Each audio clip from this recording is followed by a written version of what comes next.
Oh, yeah, that's a standout. Well, happy Valentine's Day, everyone. And, beyond Valentine's Day, this is a great February, and that everyone has an opportunity to check their paycheck.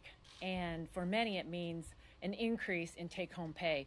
I was talking to a guy in Spokane Valley not too long ago, and he noticed he had $100 more in his paycheck, and he actually thought it was a glitch, but it wasn't a glitch.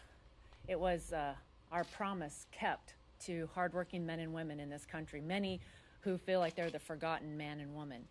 We're also hearing from small businesses that there's record number of small businesses that are expanding, that are growing, announcing, hiring more employees. And it reminded me, last summer I had the chance to visit Capital Candy Jar, and they just recently expanded right here, just a few blocks away. And they are known for their chocolate-covered Oreo cookies with the sprinkles. I was lucky to find probably some of the last that are on the shelf. But they also have hired some employees with disabilities and with Down syndrome in particular. And Gina, I got to meet her last summer. She had just started, and she was so excited to have a job. But I was really encouraged by the feedback from the other staff, the other employees at Capital Candy Jar. They were so excited to have Gina working there too. And they talked about her coming in every day, excited to be there, that she was a hard worker, she paid attention to all the details. And I was thinking, we want to give that opportunity to more people. And I'm especially excited about the provision within the tax bill that expanded the ABLE accounts. That means more people, especially those with disabilities, can go explore work. It's their opportunity to reach their full potential. And that's why tax reform is even more than dollars and cents. Tax reform is about ensuring everyone has an opportunity for a better life. We've also invited Congressman Rodney Davis to join us today. He's from the 13th District in Illinois. And in Illinois, Ameren, their local utility company, has announced lower rates. American Community Bank and Trust is giving $500 bonuses. Boeing, that has ties to Washington State and Illinois, has announced $100 million in investment in workforce development. And Rodney's going to share about visiting Walmart recently and talking to their employees. There's a lot of good news out there, and we're excited about what it means for people. So thank you, Rodney, for being here. Thank you, Kathy, and thank you for taking the chocolate-covered Oreos away on Ash Wednesday. No, please keep them away from me. But, I'm really honored to be here to talk about the impact of the tax reform bill in rural America, in my district in central and southwestern Illinois. As Kathy mentioned, several businesses that serve my district have been positively impacted by the legislation that this team behind me worked so hard to get across the finish line at the end of last year. On Friday, I went to Litchfield, Illinois. It's a town of about 7,000 people in my district because their largest employer just raised wages, gave a $1,000 bonus to their employees, and expanded maternity and parental benefits. Like many of our rural communities across the country, Walmart is a staple in Litchfield, Illinois, and is home to several hundred employees. Rob Hammer is the manager at that store. And I was excited to walk in and meet with Rob, and he had a group of folks, Lauren, Chester, Lisa, and Ryan, and they took me around the store and introduced me to a lot of employees, and I asked them all, what do these benefits mean to you? And it meant something different to each of them, but they all agreed that these benefits provided by their company meant a lot more than just crumbs. Rob was taking me around, and I saw a lot of 20 and 25-year employee pins on their name tags. Walmart is just not an employer in rural America. In many cases, again, it's the largest employer in many towns, but it's also a career to many of the people that I'm blessed to serve.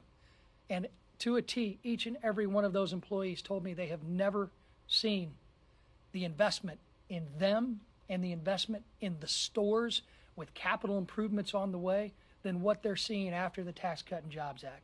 So it was an opportunity for me to see a few of the millions of hardworking middle-class Americans who have been left behind by Washington for far too long. And we're seeing and hearing directly from them that they're seeing their paychecks grow and lives improved because of tax reform. Thank you.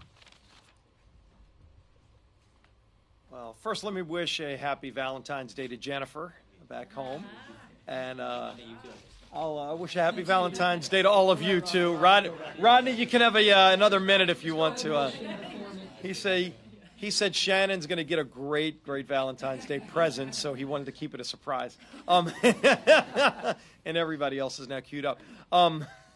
It's a real exciting time for our economy when you see this tax cut bill having such a positive impact throughout our entire economy. And for workers, for people that have been working really hard for a long time, in many cases not seeing an increase in pay. Now they're finally getting bonuses and pay raises, and the list of companies continues to grow. We have a list on majoritywhip.gov of over 300 businesses who have already given bonuses and pay raises to their workers, and we keep that running tally. And the good news is it grows every week.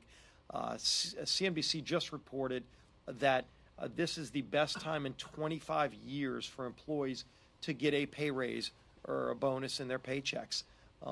We just saw the National Federation of Independent Businesses. They survey their members every year, and they said this is the highest percentage. Over 30% of their companies reported that they're looking to expand, to actually hire more workers, and it coincidentally happens to be the highest percentage of businesses looking to expand since 1986.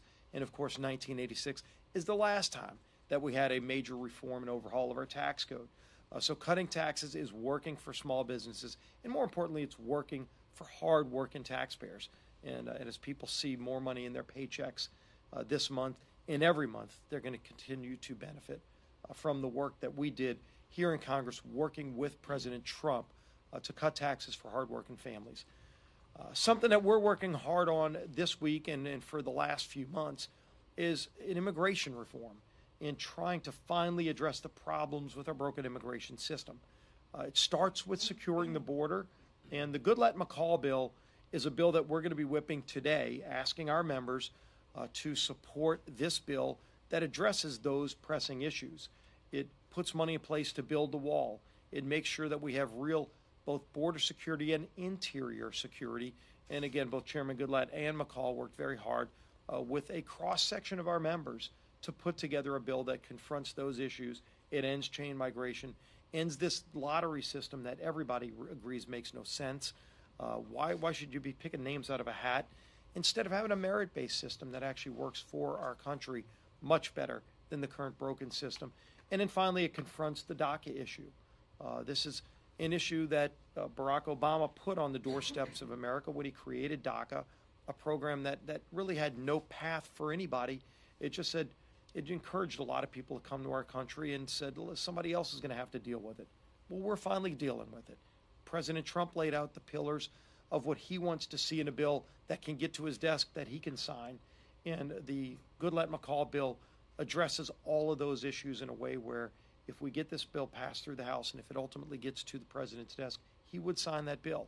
And I think it's important to give people certainty and to finally address the problems that have been existing in our broken immigration system for a long time. We finally confront that, and the Goodlatte-McCall bill is the bill that we're moving. And if you look at where we start today, we are finally at least working on a way to come together to address this problem.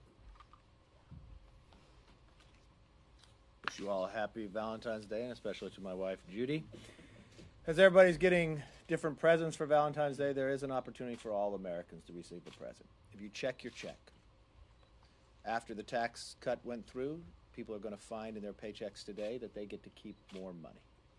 This weekend, my brother and I, Sunday night, we were watching the Olympics, and he was talking about his last week at work. He's an electrician, works in a prison, and he said all the employees came in saying, "Hey, we got a pay raise." But they looked to see that, yes, they had more money in their check, but it wasn't a pay raise. It was an increase because of the tax cut.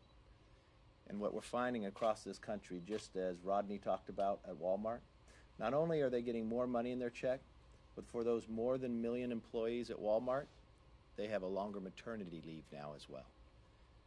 Just as Whip Scalise talked about those hundreds of businesses that continue to give more bonuses. If you look at what MetLife recently did, not only did they increase their minimum wage like so many others, they created a $10 million skills development fund and established a minimum group life insurance benefit and enhanced their 401k. And when you look at what Bloomberg, yesterday I was at the 10,000 small businesses, Bloomberg just came out with their small business owners, what they're looking at and thinking in the future. And this is the strongest reading in the 45-year history of the survey. This is the beginning of the American comeback, and we have more work to do. But when we see what's happening across the country, this is much different than what the leader on the other side, Nancy Pelosi, said.